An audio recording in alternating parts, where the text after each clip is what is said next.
Greg, how long have you been in the building products? About 10 years. And how did you even get into that? How does one get in to building product? I got in by accident, so like most probably. I think so, yeah. So I had a really terrible boss in the job that I was working at, and I had no future, and so I thought, well, here we go. I'm gonna sit here for the next 40 years, or I'm gonna go find something else to do. And you found this. I did, yeah, and I ended up actually really liking it, because you think about the building industry overall, you think, God, it's kind of old and stodgy. It's, you know, it's not changing.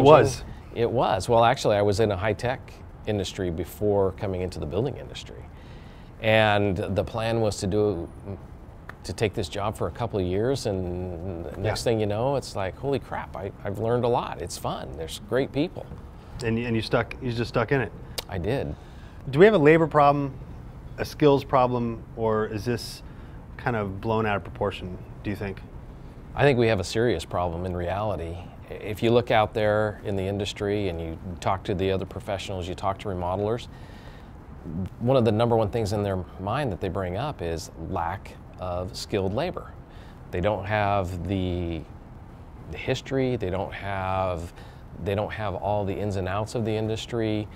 They don't know the shortcuts, and I think the big part of it is the overall quality for the end job. They don't have the experience to do the quality that we're used to. That craftsmanship is really kind of missing in the people that are new to the industry.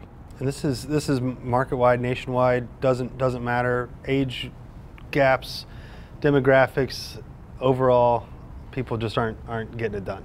I think overall it's just not getting it done. I mean, you look at where we were in 2006, for example, when the market started to really drop. We had a lot of people leave the industry. At that time, 2006, 2007, if you were building a house or doing a remodel, the best of the best were left in the industry. So you had some high quality, the craftsmen were really there. As the markets improved, the people had left that were coming up through the industry, and so new ones are now entering, and we don't have the mentors there to train them. They haven't had the time to train it, so it's grown fast enough that they don't really have the skill set to be where they need to be, and it's costing more money, and it's taking longer to do the job. And this isn't a career where you don't need trained or don't need a mentor or you can just, some might be able to step on and understand the concepts, but I mean they need help. They need to be taught how to do this stuff. They do. You're saying that that's not happening. It's not happening. There's just not the people there to help them. So you have somebody, you know, back in the day, you hang up your shingle and you go to work. Anybody can swing a hammer, but it's that craftsmanship to really do it right. That's what's missing.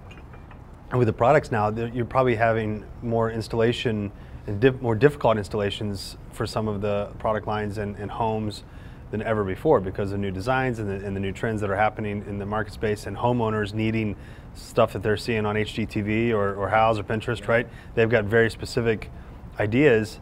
You can't have someone who can just put something in. You have to have somebody who understands the vision and the design. Yeah, I think that's a really good point. Not only do they have to understand that vision, they have to know, obviously, how to pull it all together. So a lot of that, if it's a homeowner that knows what they want, sure, it's easy. I shouldn't say it's easy. It's easier, but you got to find somebody that knows how to do it. And I think that's kind of a twofold issue really on that, Adam, is it's incumbent on the manufacturers, because the manufacturers know that there is the shortage of skilled labor. So the manufacturers need to develop products that are easier to install, because homeowners sure aren't getting less demanding. But wouldn't that just perpetuate the problem? You know, potentially. So I guess that's the key. Is it easier to install and higher quality and cheaper? I guess it goes back to which two of the three do you want? So I think it's incumbent on the manufacturers, though, if they do create and develop new products, that they're easier to install, longer lasting, but they also then, how do manufacturers help train the installers? So there's a lot of technology out there with videos. They can do some training, they can do some webinars and whatnot, but the fact is, to do it right, you learn how to do it through experience. But I mean, there are more platforms now than ever before when it comes to educating a workforce and a market segment. You would think that it would be easier. You would think that we would be getting better and the labor force would be getting stronger because of everything that's at their fingertips.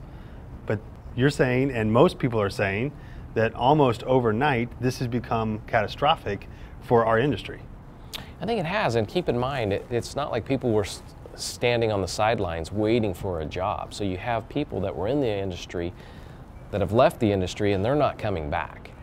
And so as we grow and have a greater need for labor, again, it's really not there.